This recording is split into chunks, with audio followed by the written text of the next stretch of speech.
a partir do verso de número 14, Evangelho segundo escreveu Marcos, capítulo 5.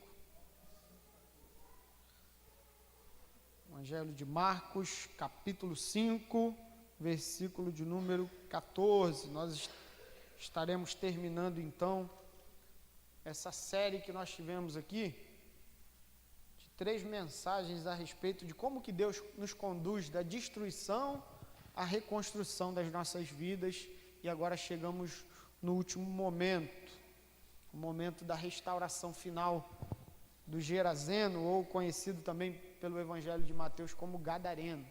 Mesmo assentado, eu vou convidar você a abrir Marcos capítulo 5, a partir do verso de número 14, a segunda parte, que vai dizer exatamente assim: Então saiu o povo para ver o que sucedera. Indo ter Jesus, viram o endemoniado, o que tivera a legião, assentado, vestido, em perfeito juízo, e temeram. Os que haviam presenciado os fatos, contaram-lhes o que acontecera ao endemoniado e acerca dos porcos. E entraram e rogaram a rogar-lhe que se retirasse da terra deles. Ao entrar Jesus no barco, suplicava-lhe o que fora endemoniado que o deixasse estar com ele. Jesus, porém, não lhe o permitiu, mas ordenou-lhe: vai para a tua casa, para os teus, anuncia-lhes tudo o que o Senhor te fez e como teve compaixão de ti. Então ele foi e começou a proclamar em Decápolis tudo o que Jesus lhe fizera, e todos se admiravam.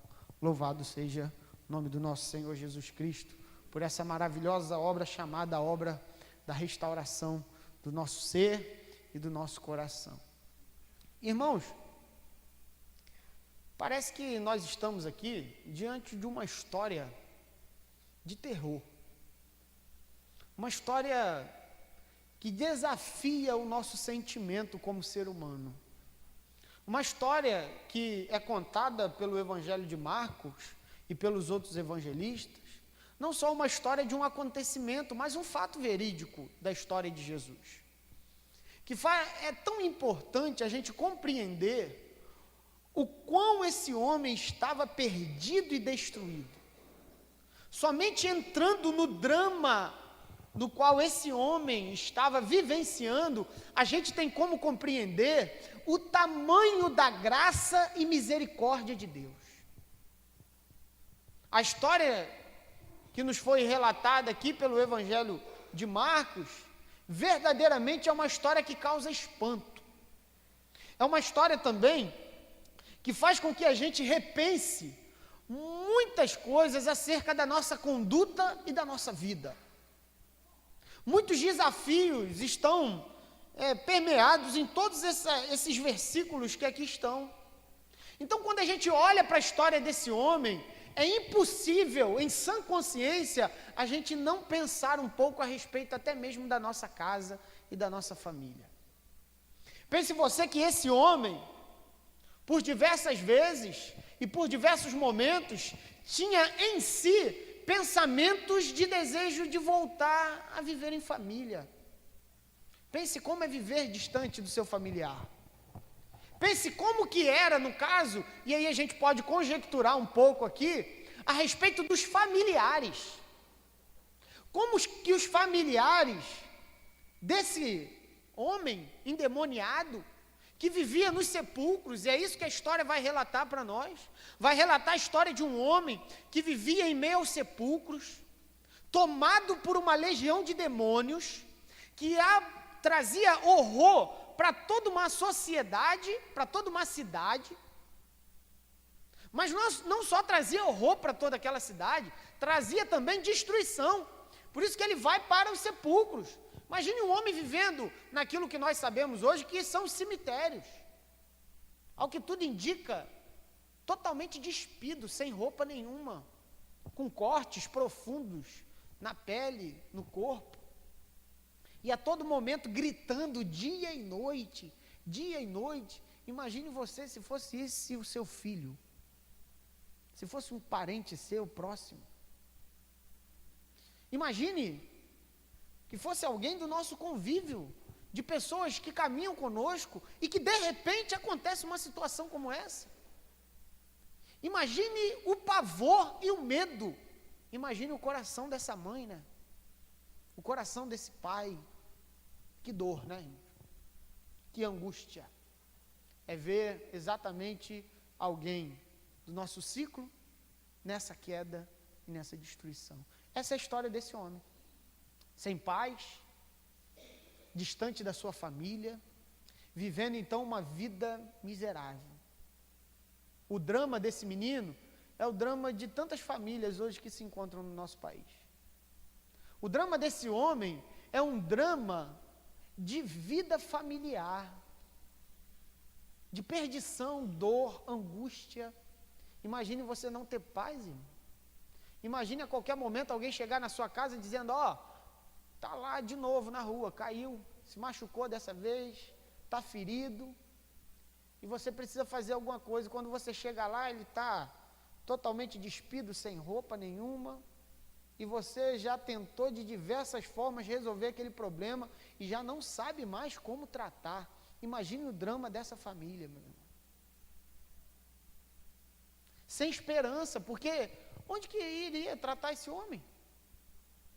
Sem saber mais o que fazer. E aí eu trago um relato, até mesmo, que foi publicado alguns meses atrás, no Globo, no jornal Globo, a respeito de um menino de 16 anos e de uma mãe que não quis ser identificada. E a história desse menino tem uma certa comparação com a história desse homem chamado homem gadareno. A história da mãe é basicamente isso, uma mãe de Fortaleza, que tinha um filho de 16 anos, acorrentado em casa para evitar que ele faça uso de drogas. E as palavras da mãe são as seguintes, irmão: tive que acorrentá-lo para não vê-lo morto, pois muitas vezes foi espancado na rua. Ele já levou tudo o que tem dentro de casa, maltrata meu pai, que é doente e tem idade avançada. Já procurei todo tipo de ajuda, sem sucesso. É sempre a mesma resposta: não podemos fazer nada. Desabafa a mãe, que prefere não ter a identidade revelada.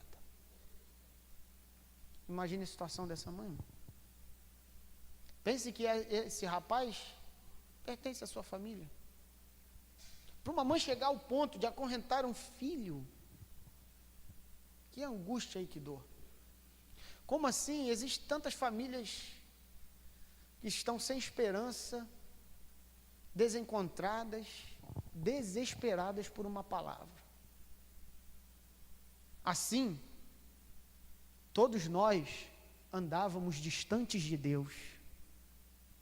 Assim era a nossa situação, como a desse homem, governado pelos impulsos da nossa carne e influenciados diretamente por uma ação diabólica. Assim éramos nós, perdidos. Mas eu louvo ao nome de Jesus, irmãos, porque quando tudo estava perdido para esse homem, a família de um lado sem esperança alguma de poder recuperá-lo, de um lado uma sociedade que só sabia dizer assim: não podemos fazer nada. De outro lado, homens e mulheres que não tinham o que fazer, por isso acorrentavam esse homem que sofria de um mal que ninguém podia resolver. Quando nós nos deparamos com essa história, só surge em nosso coração a seguinte ideia: quem resolverá isso? Quem mudará a história de pessoas assim? Quem pode reverter um caso que nem mesmo os homens podem reverter? E aí os homens, a história é curiosa, porque os homens, essa mãe de Fortaleza, fez a mesma coisa que aqueles homens fizeram com o gadareno. Pegaram, tentaram acorrentar, só que ele, com a força, quebrava as correntes. Imagine a falta de esperança. Sabe qual era a notícia que se esperava então? Faleceu. Acabou. Ou morte, acabou. Meus irmãos, mas eu gostaria de anunciar aqui com muita verdade ao seu coração e ao meu coração, que a compaixão de Jesus, ela nos conduz da destruição à reconstrução. Eu queria mostrar para os irmãos nessa noite, de que esse Jesus a quem nós cultuamos, é o Deus que quando entra na vida de um homem assim, muda a história dele. Esse Jesus no qual nós cremos, a compaixão que ele tem pelo ser humano é tão grande, mas tão grande, que penetra como uma flecha e muda a história de pessoas. E nós que estamos aqui somos um testemunho vivo de que a compaixão de Jesus nos alcançou e nos tirou exatamente desse inferno, dessa existência miserável, de não ter em si mesmo e fora de si alguém para resolver o seu problema. Mas a compaixão de Jesus penetra nas dimensões do homem e muda a história dele. Para muitos era um caso perdido, mas para Jesus era uma oportunidade da glória dele ser manifesta. É quando também nós nos deparamos com certos casos na nossa casa e na nossa família que nós não temos como resolver por si só. E até pensamos e cobramos de que outras pessoas nos ajudem a resolver. Exigimos do outro, de que o outro envolva-se no meu caso, para que ele me ajude a resolver. Só que nenhum homem pode resolver o problema da angústia do seu coração e do meu coração. O problema da nossa queda e da nossa destruição. Nenhum homem pode resolver isso. Caso Jesus não surgisse no cenário, na nossa história, seríamos como este homem, governado pela morte, pela destruição e pela perdição. Mas Jesus um dia brilhou na nossa história. Jesus apareceu na minha e na sua história, quebrando cadeias, despedaçando grilhões e dizendo: eu sou o seu pastor, eu sou o seu bom pastor. Essa é a compaixão do nosso Senhor Jesus Cristo, que não mede esforços para alcançar uma ovelha que se perde. É um amor que invade e quebra todas as cadeias do inferno, do homem, de tudo aquilo que fomos e criamos. O Senhor nos restaura por completo. Aleluia. E entender que este caminho nós não podemos realizar sozinhos. Este caminho é um caminho desafiador. Todos nós que estamos aqui estamos sendo conduzidos da destruição à reconstrução.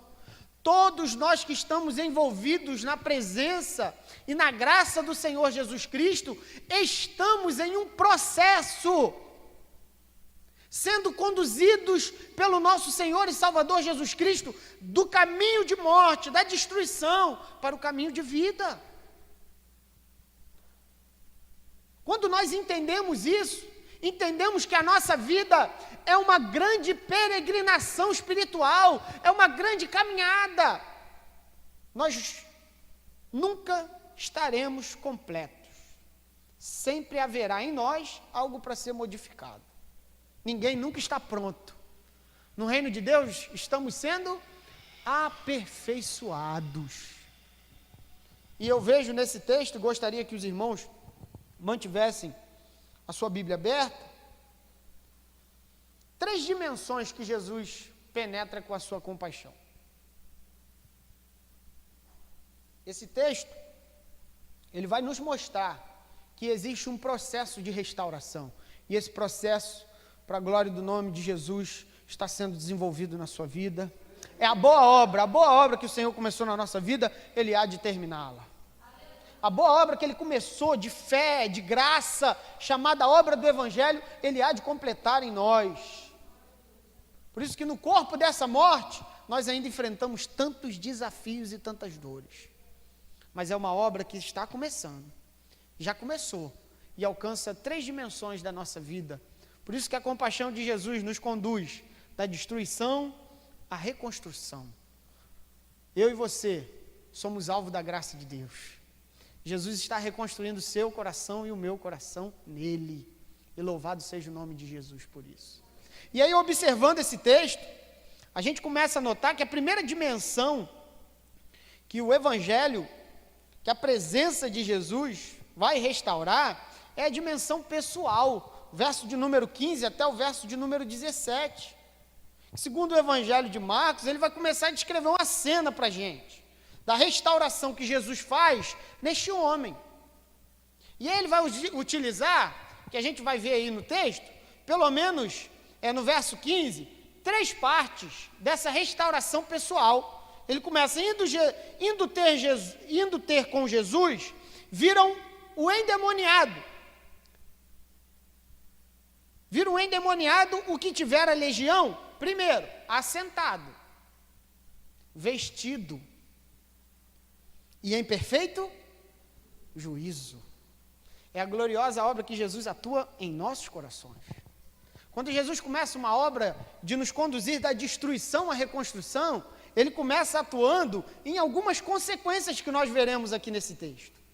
E aí, é natural que a gente faça uma comparação. O homem que era antes de Jesus e aquilo que esse homem passou a ser depois de um encontro com Jesus. Um encontro com a compaixão e com a graça dele. É a graça tão humilde, tão simples, que penetra em nossos corações e que nos transforma de modo poderoso.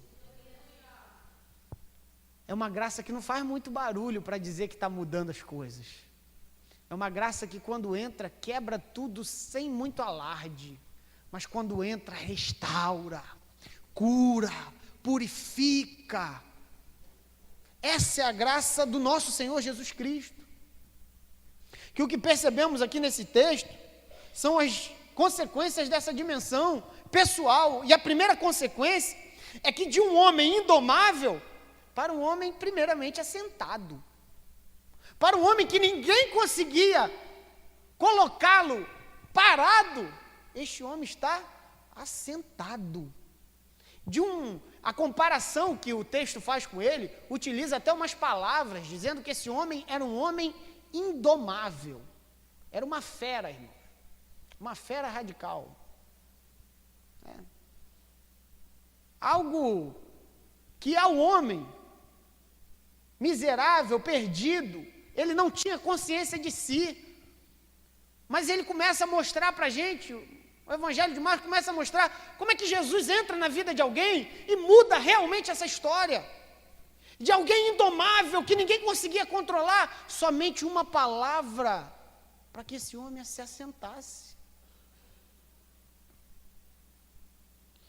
E aí nós aprendemos que quando Jesus nos conduz da destruição à reconstrução, as correntes humanas não podem prender esse homem, mas as correntes de amor são capazes de colocar esse homem assentado, sobre um contexto de paz e de graça. E aí nós percebemos também que Jesus mostra para nós que o fruto da sua compaixão é trazer paz ao mais profundo do nosso ser. Quantas vezes nos encontramos como pessoas aflitas, confusas, com vendaval aqui dentro, irmãos, sem saber para onde ir, o que fazer, as decisões que nós precisamos tomar, porque em nós há um vendaval. Há uma destruição que toma conta do nosso ser, do nosso coração, das nossas percepções. Só quem sabe o que é viver uma aflição é que pode dizer, de não ter paz dentro de si, de não saber, irmãos, o que significa assentar-se como uma pessoa, comer, vestir-se e viver em paz. É claro que o que Jesus está nos ensinando aqui é que quando Jesus entra na nossa vida, nessa dimensão pessoal, ele começa a realizar algumas obras. Essa primeira obra começa a alcançar porque é a declaração da missão de Jesus, é trazer paz aos aflitos. Sabe o que significa a palavra shalom, que é a palavra hebraica para paz, e a palavra do Novo Testamento, eirene, que é uma palavra também que significa paz? Sabe qual é o significado da paz, da Bíblia? Tudo em harmonia, nada faltando, tudo em paz, tudo equilibrado, tudo aqui, ó, debaixo do controle e da segurança divina. Então, quando o judeu saudava o outro dizendo shalom, o desejo do judeu não era simplesmente um cumprimento como bom dia, mas de dizer assim, que na sua vida não esteja nada faltando, tudo em harmonia, tudo em paz. E aí parece que quando Jesus entra na nossa vida, apesar dos vendavais que a gente vai vivendo ao longo da caminhada, ele nos ensina, como em Lucas capítulo 4, versículo 18, ele declara qual é a missão dele. O Espírito do Senhor está sobre mim, pelo que me ungiu para evangelizar os pobres, enviou-me para proclamar libertação aos cativos e restauração da vista aos cegos, para pôr em liberdade os oprimidos e apregoar o ano aceitável do Senhor. De trazer paz àqueles que estão aflitos. Essa é a proposta do Evangelho. Esse homem está sentado porque penetra no mais profundo do coração dele, do ser dele, a paz de Deus que excede todo entendimento. Como nós precisamos, e muitas vezes, irmãos, momentos de angústia que vivemos, entender o que significa a paz de Deus que excede todo entendimento. E o apóstolo Paulo diz assim, que a paz de Deus que excede todo entendimento, guarde o vosso coração e a vossa mente em Cristo Jesus. Esse é o desejo de Jesus de operar essa obra magnífica em nós. Que a paz de Deus, que excede todo entendimento, guarde o seu coração e guarde os seus pensamentos também. Que todo conflito e aflição dentro de você seja vencida para a honra e glória do nome de Jesus. Que toda falta de paz, de domínio, de controle, abra o seu coração para Jesus e deixe a resolução entrar. A aflição, muitas vezes, nos conduz até Jesus, para que a gente entenda que talvez muitos métodos terapêuticos não podem resolver o seu problema.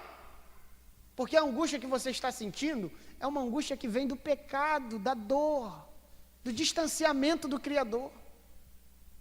Mas o que Jesus deseja trazer a nós é harmonia em nossos sentimentos, em nosso coração. E é por isso que ele diz, a primeira consequência, esse homem está sentado. E a segunda consequência é que Jesus conduz o homem da vergonha para ele ser reconhecido como gente. Se você notar, a Bíblia, essa parte aqui de Marcos capítulo 5, sabe o que vai dizer, meus irmãos? De que esse homem estava nu, despido. Todas as vezes que a Bíblia fala de vergonha, ela utiliza uma imagem.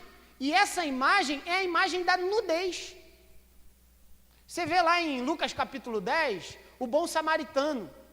Quando pegam aquele homem que a Bíblia não identifica naquela parábola, depois que os salteadores fazem tudo de ruim contra ele, ele encontra-se no chão, despido, com a sua vergonha aparente. E não é só a vergonha, é a falta também de identidade, porque o judeu identificava o outro por meio das suas vestes. Então nós estamos aqui, onde Jesus mostra que pessoas que, aos olhos de muitos, só faziam vergonha, faziam a sua família e si mesmo passar muitas vergonhas. Mas quando encontram Jesus, porque a ideia aqui do texto é que esse homem era considerado um animal. E todas as vezes que o contexto bíblico fala de nudez, ele está falando de uma vergonha extrema, de dizer assim, meu Deus, será que esse é meu familiar mesmo? Então você vê que a obra do Evangelho, pessoalmente, primeiro é trazer paz aos nossos corações, é trazer equilíbrio, harmonia internamente, saúde emocional, integridade física e mental, paz aqui dentro, que talvez falte, mas Jesus traz essa paz aos nossos corações. Mas não é só trazer paz, mas é também trazer dignidade. Porque quando nós vivemos pelo pecado, o pecado nos leva à vergonha. A vergonha da morte, de sermos reconhecidos como possuídos por um espírito e por uma mentalidade diabólica. Todos aqueles que são escravizados pelo diabo fazem a si mesmo vergonhosos, e também aqueles que são seus familiares. Mas Jesus é peculiar, porque desse homem que estava nu, ele já diz: agora você é gente como eu, toma uma roupa para você vestir, você tem dignidade a partir de agora, ninguém vai te olhar mais como um animal, você é gente como eu. Irmão, só quem sabe o que é passar vergonha a tal nível, sabe quando Jesus dá valor para a gente e diz que nós somos seres humanos, que nós somos pessoas. E quando o Evangelho entra no nosso coração e na nossa vida, a recomendação é exatamente essa: você é um ser humano que tem valor em Jesus Cristo, pois o seu valor foi preço, e preço de sangue. Enquanto muitos não dão valor devido para o ser humano, Jesus dá esse valor. Jesus olha para a mulher, olha para o homem, e entende que eles têm um valor, eles são a coroa da criação. O Criador nos formou exatamente com esse valor, temos valor em Deus, temos dignidade em Deus, mas o pecado só produz vergonha, destruição. É quando o pecado entra em nossos corações, faz morada, domina, nos leva a viver por um modo de vida vergonhoso. Mas quando Jesus entra, nos conduz da destruição à reconstrução, ele traz dignidade ao mais profundo do nosso ser. Ele faz com que a gente seja gente, pessoas que podem caminhar com a cabeça erguida, sabendo que o seu valor não está naquilo que ele tem, não está naquilo que ele possui, mas sim naquilo que ele é em Cristo Jesus. O nosso valor foi restaurado em Jesus, irmão. Você vê um homem que para muitos era um caso perdido, mas para Jesus ele começa um processo glorioso, e esse processo começou em nós também. Jesus nos tirou da vergonha, irmãos. Jesus nos tirou do medo, do pavor de não ter ninguém por nós. Ele nos deu valor, e louvado seja o nome do nosso Senhor por isso. Ele nos deu algo que ninguém poderia nos dar. Gostaria que você olhasse para a sua vida. Eu vou olhar para a minha. E a gente vai ver o quão bom o Senhor é para conosco. O quão bom o Senhor é em me conceder novamente a oportunidade de ser uma pessoa e não um animal. De me restaurar por completo. E a terceira consequência é que do descontrole das suas ações ao domínio próprio. Esse homem era governado por um espírito indomável. Ninguém conseguia detê-lo. Ninguém conseguia pará-lo. Mas aí, se você notar comigo no texto, ele fala: sentado, vestido e em perfeito juízo. Um homem que era considerado lunático, sem sentido, quando encontra Jesus, ele passa a ter perfeição no seu juízo. A obra que Jesus atua e opera em nossos corações, quando a gente fala de salvação, a gente fala de que essa verdade, ela alcança todas as dimensões da nossa vida. A salvação não é para te livrar do inferno apenas, meu irmão. A salvação, ela te alcança hoje. De viver um inferno hoje, de viver uma vida vergonhosa hoje. A salvação de Jesus, ela tem dois níveis: o agora e o depois. O agora está me conduzindo até o depois. Então, já começou na sua vida a salvação. Já começou na minha vida a salvação. E nós nos alegramos e nos gloriamos por isso nas tribulações. Porque elas estão nos aperfeiçoando. Mas tudo isso é porque o Senhor tem compaixão de nós. Porque o Senhor olhou para cada um de nós e nos concedeu misericórdia, amor, graça. Por conta própria, ninguém consegue resolver seu problema, meu irmão. Por conta própria, a gente não passa de puramente estatística, sem resolução. Mas quando a gente entende que em Jesus existe uma salvação que alcança todas as dimensões da nossa vida, a gente para de correr para lá e para cá. A gente só vai aos pés da cruz, porque lá marca o início da nossa trajetória como pessoas. E aí o texto ainda continua a nos ensinar. E até nos perguntar, né? O texto às vezes nos confronta tanto. Porque se você vê, enquanto Jesus está operando uma obra gloriosa nesse homem, o que os donos dos porcos fazem? O evangelho, meu irmão, engano nosso, muitas vezes, em achar que o evangelho não vai exigir de mim nenhuma renúncia. Às vezes vai doer naquilo que eu acho que é uma prioridade para mim. Quantas vezes nós criamos tantas prioridades, né? Eu preciso priorizar o meu valor, o meu carro, eu preciso sonhar em ter isso, ter aquilo, em construir isso, em construir aquilo. Olha só, eu quero tanta coisa, eu me formo de tantas prioridades, que na verdade é o que Jesus diz: buscar em primeiro lugar o reino dos céus, e as demais coisas eu garanto. A proposta do evangelho é simples, o problema é que nós invertemos a categoria e os processos. A gente busca as demais coisas como prioridade e o reino de Deus como secundário. E quem inverte a ordem que Deus estabeleceu, inverte também a consequência dessa ordem. Então, engano nosso em achar que o evangelho, quando entra no nosso coração, ele não troca as prioridades. Esses homens tinham mais interesse no lucro do que na vida desse rapaz. Esses homens pediram para Jesus retirar-se do meio deles. Jesus fez uma obra tão grande nesse homem, mas o povo de Gadara preferiram os porcos. É quando a gente entende que o lucro é mais importante do que as vidas. O evangelho sempre irá priorizar vidas. O lucro não é prioridade do evangelho. Não está na pauta do evangelho falar sobre lucro. O lucro para o evangelho é o contrário. O lucro para o evangelho é quando a morte torna-se vida. É quando a entrega faz com que a gente entenda o que é seguir Jesus. E o evangelho, quando entra em nós, ele diz: troque as suas prioridades, que eu troque também as minhas prioridades. Quantas vezes a gente valoriza mais coisas do que pessoas, irmãos?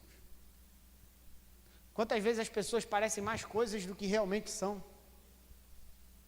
Quantas vezes a gente olha para a gente e fala assim: quanto que fulano de tal pode produzir? Não, aqui ninguém produz nada. Aqui todos somos um na graça de Deus. Essa é a proposta de Jesus. Você não é um objeto no reino de Deus. No reino de Deus você é uma vida, é uma pessoa. Vida! Essa é a proposta do evangelho. Não é ter quantidade de gente para que tenha quantidade de lucro. Não é isso. A proposta do evangelho é que tenha quantidade de vida para que essa vida se multiplique e alcance outras e outras e outras e outras, como uma grande avalanche, uma onda poderosa e graciosa que alcança outras vidas e não está preso a nada nem a ninguém. Buscar em primeiro lugar o reino dos céus. As demais coisas estão garantidas. Jesus deseja nos conduzir. Mas será que estou disposto a perder aquilo que são as coisas que considero como preciosas? Toda vez que o evangelho entra no meu coração, ele diz assim: isso não é a sua preciosidade sou eu. A salvação é o que nós temos de mais precioso nessa vida, irmão. Sabe por quê? Vão nos tirar saúde, vão nos tirar dinheiro, vão nos tirar o carro, vão nos tirar a roupa, irão nos tirar tudo, meu amado. Mas é como o apóstolo Paulo vai dizer: estou bem certo de que nem a morte, nem a vida, nem anjos, nem principados, nem potestades, profundidade, altura, seja o que for, nada, nem ninguém, nada pode nos separar do amor de Cristo. Nada. Nada, podem tirar tudo e vão tirar tudo de você e de mim. mas não podem tirar a nossa vida do Salvador. Podem tirar a nossa paz, o nosso sossego, mas da mão do bom pastor, nada nem ninguém nos tira. Nada. Porque Ele nos segura dia e noite. Se a salvação dependesse exclusivamente de mim, eu estava perdido. Se não é a graça de Deus para nos segurar dia e noite, dia e noite. Se não é essa graça maravilhosa para dizer, você está aqui, e não tem como você segurar, porque o que o homem pode produzir não dá. Mas se não fosse esse Jesus nos segurando dia e noite, nada seríamos, irmãos. Nada. Por isso que a ideia é graça, é graça, é graça. Eu sou alvo dessa graça, você é alvo dessa graça. Ninguém merece nada, nada, nada. Todos fomos alvos da graça de Deus.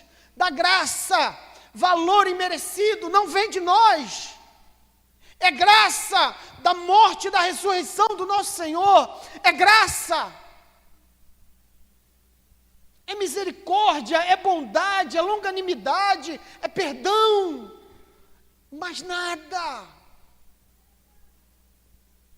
Se a gente não olha para a graça de Deus e enxerga nela motivos para caminhar, somos os mais miseráveis dos homens. Quando eu entendo que eu posso me virar sozinho, eu perdi o senso do que significa graça. Não vem de vós, é dom de Deus. E esse homem, lamentavelmente, também tem uma segunda dimensão da qual o Senhor Jesus penetra. E essa segunda dimensão é a dimensão familiar. Parece que Jesus quer nos ensinar aqui de que quando Ele começa a obra em alguém, primeiro Ele começa aqui dentro, mudando aqui dentro, as coisas aqui dentro. Quando Ele começa a reconstruir alguém, e nesse caso somos nós, Ele começa primeiramente pelo nosso coração, pela sede das nossas emoções, por quem somos, Ele começa aqui. E depois, Ele trabalha a nível familiar. Ninguém que foi transformado no seu coração terá condição de mudar o seu estado familiar. Agora, quando Jesus começa uma obra aqui, o segundo passo é a família. Você vê no texto comigo, lá no verso 18, ele vai dizer assim: ao entrar Jesus no barco, suplicava-lhe o que fora endemoniado, que o deixasse estar com ele. Olha a dinâmica da situação aqui, irmãos. Não é só isso. Jesus, porém, não lhe o permitiu, mas ordenou-lhe: vai para a tua casa, para os teus, anuncia-lhes tudo o que o Senhor te fez e como teve compaixão de ti. Você vê que esse homem deseja novamente sair. Passou um tempo fora de casa, com relacionamentos destruídos em casa, e agora ele deseja anunciar o Evangelho. Não! A missão de pregar para outros começa em casa, e não a ordem trocada.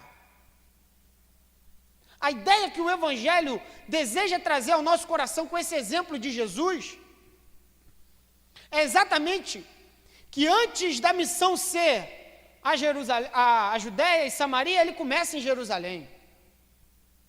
Antes de ir para outros lugares, Jesus está nos ensinando aqui, que quando Jesus nos conduz da destruição à reconstrução, Jesus reconstrói laços familiares que foram quebrados. O segundo passo da restauração de Jesus é reconstruir laços que foram desfeitos. Imagine quantos laços esse homem não quebrou. Imagine quantos laços familiares de amor, de responsabilidade, de respeito, de cumplicidade, de relacionamento, esse homem não quebrou. Aí Jesus diz para ele: antes de você anunciar tudo que o Senhor fez com você, é tempo de regressar para casa e acertar as coisas lá. Antes da gente querer fazer qualquer coisa para Deus, irmãos, é tempo de voltar para casa. É tempo de reconstruir laços familiares que foram destruídos. Antes da gente se levantar diante dos homens, a gente precisa ir lá atrás e se levantar diante da nossa família. O chamado de Jesus continua sendo este: só posso te levantar com graça e unção para abençoar essa geração, se na sua casa você se levantar com graça e unção para perdoar. Não tem como a gente ser um referencial de bênção para quem está lá fora, se dentro de casa o perdão não é a base dos nossos relacionamentos. Esse homem, contagiado por esse momento, eu quero anunciar, Jesus fala assim, não, é tempo de voltar para casa, é tempo de conversar em família, é tempo de restaurar laços familiares que foram quebrados. E quando Jesus deseja nos construir, da destruição à reconstrução, ele passa pelo pessoal e passa também pela primeira igreja, que chama-se família. Reconstrução de laços, meus amados irmãos, começa pelo perdão e pela graça. Talvez há muito tempo você esteja desviando de resolver um problema na sua casa. No nome de Jesus, chegou o tempo disso ser resolvido. Chegou o tempo da graça ser manifesta na sua família. Como, pastor? Como? Somente o perdão pode fazer isso. Somente a humildade e o reconhecimento de que sem Jesus nós não somos nada. O ponto inicial é a família. Quem deseja recomeçar a vida tem que começar primeiramente pela casa. Sem isso, há uma impossibilidade muito grande. Jesus reconstrói laços familiares, porque ele diz assim, não é tempo de fugir de casa não. Volta lá, volta para sua casa, vai lá resolver lá primeiro, e depois seja um instrumento de Deus para abençoar outras pessoas. É tempo de voltar, irmãos. Às vezes a gente está num processo há muito tempo, a gente já foi curado pessoalmente, mas quando chega na família, está difícil, irmão. Cheio de conflitos, falta de perdão, não tem como cumprir a terceira e última dimensão que esse texto vai nos dizer, que é a dimensão social, se a gente não voltar para casa e dizer assim, Senhor, eu estou aqui para restaurar o meu lar. O chamado de Jesus para nós hoje, nessa noite, é dizer isso, volte para casa, perdoe, cure seus relacionamentos e levante-se como voz profética nesse tempo para abençoar outras vidas. Começa em casa, irmão. O Jesus que restaurou esse homem não permitiu que ele fizesse essa grande bobeira que muitas pessoas hoje fazem. Não tem como eu cuidar de outras pessoas se o meu relacionamento familiar ele não está adequado. Todos nós temos problemas familiares. Todos nós temos dificuldades familiares. Mas essas dificuldades podem ser vencidas. É quando a gente coloca a cruz no centro da nossa existência e tira de lá todos os valores que a gente precisa para a nossa vida.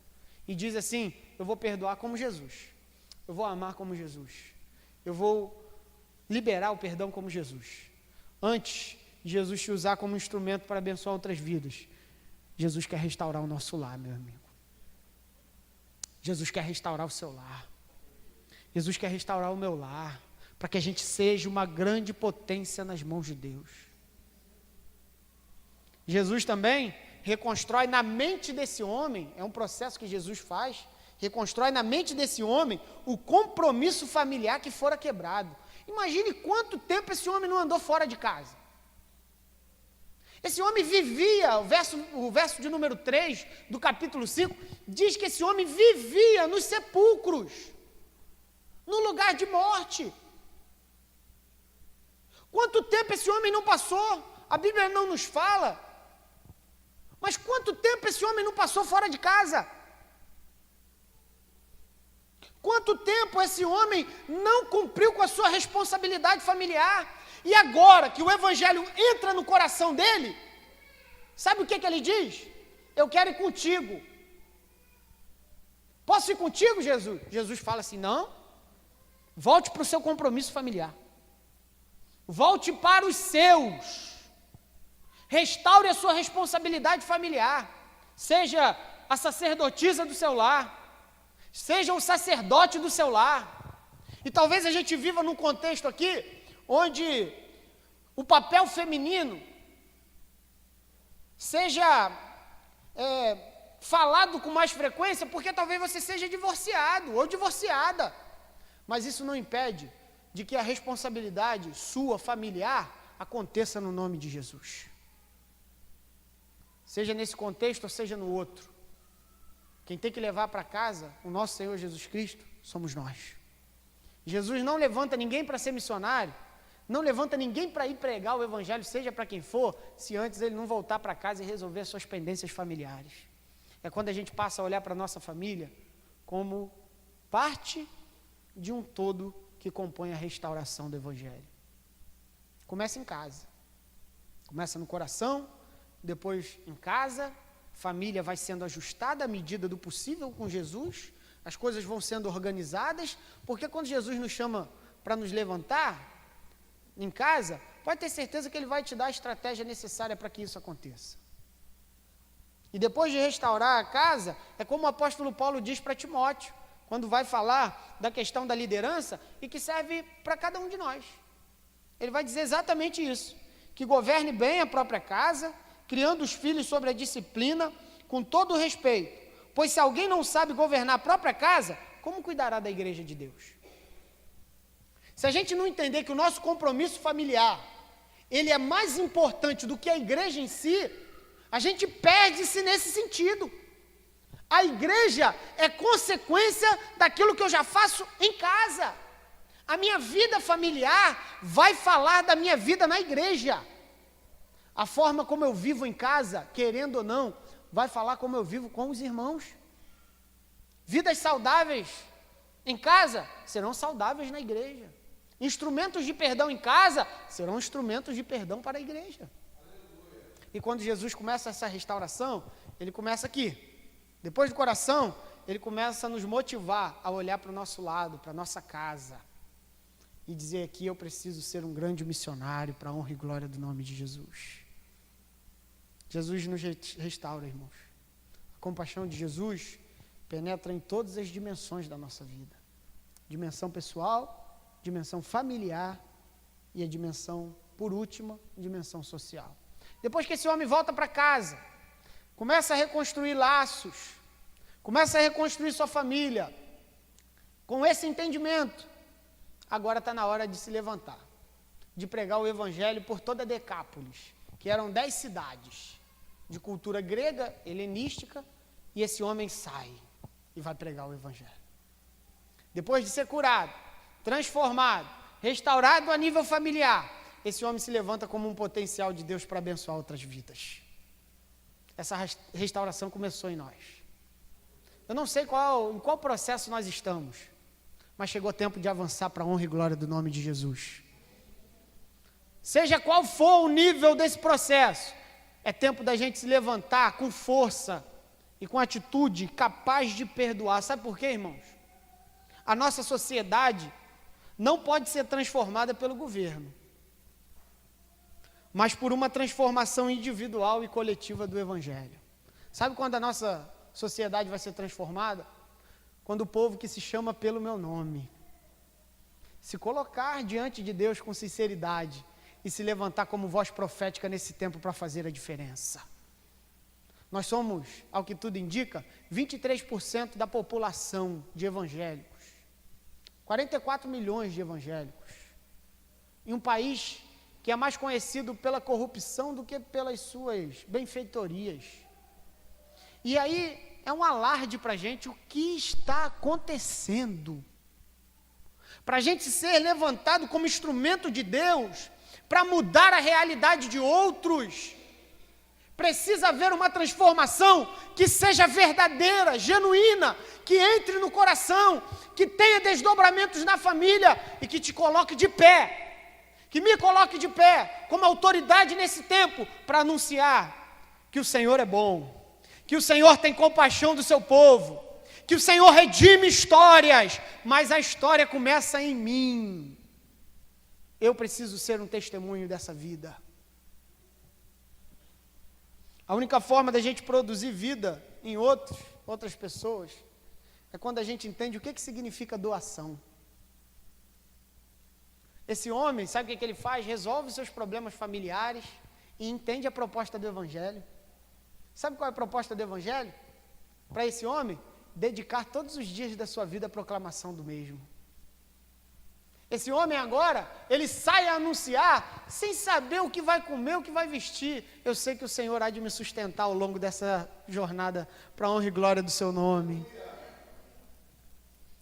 Então, quando o Senhor nos restaura, Ele nos restaura no nível pessoal, no nível familiar e no nível social. O Senhor deseja te levantar nessa noite. O Senhor deseja levantar você, primeiramente, como uma grande chama do Evangelho em casa. E depois disso, para que a gente se coloque diante do mundo e diga: nós servimos ao Senhor Jesus Cristo. E eu gostaria de fazer algumas perguntas para cada um de nós. Existem duas formas de viver: ou vive para si, ou vive-se para o Evangelho. O Evangelho vai exigir de mim, sabe o quê? Renúncia, prioridade. O Evangelho não quer uma parte do meu coração, ele quer tudo. Igual aquele hino: tudo entregarei, tudo entregarei. Ele não quer uma parte do seu coração, ele quer entrar lá onde você está escondendo há muito tempo, porque não perdoou, não resolveu pendências, não sarou. Antes de ser vida para alguém, seja vida para si mesmo e para sua casa, para minha casa. Qual é a nossa prioridade? Pessoas ou lucro?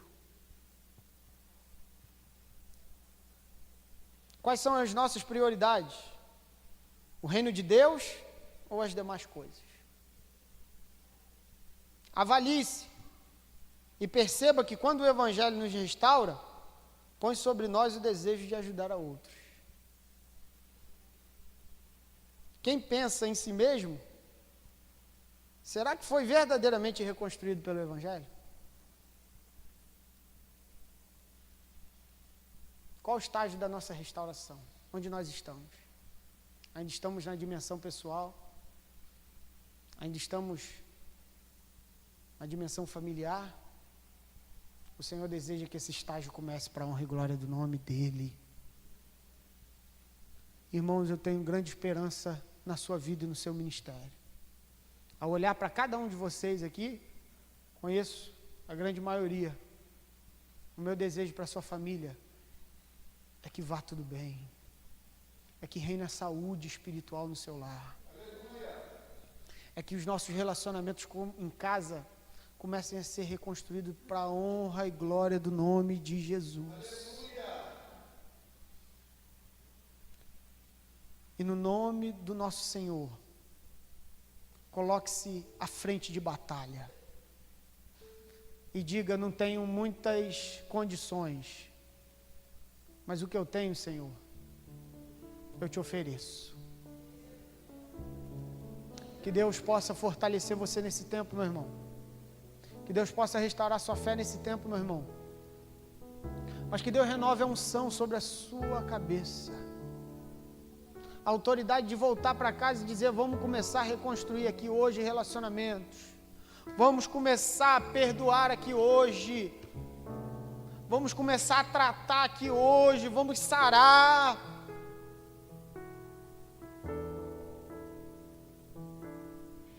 E aí Deus fará essa obra, porque é graça. E nos colocará de pé diante dos outros, para fazer exatamente aquilo que Jesus disse para esse homem: vai e anuncia como o Senhor teve compaixão de ti. A mensagem continua sendo a mesma. O que o Senhor fez por mim, nada nem ninguém pode mudar.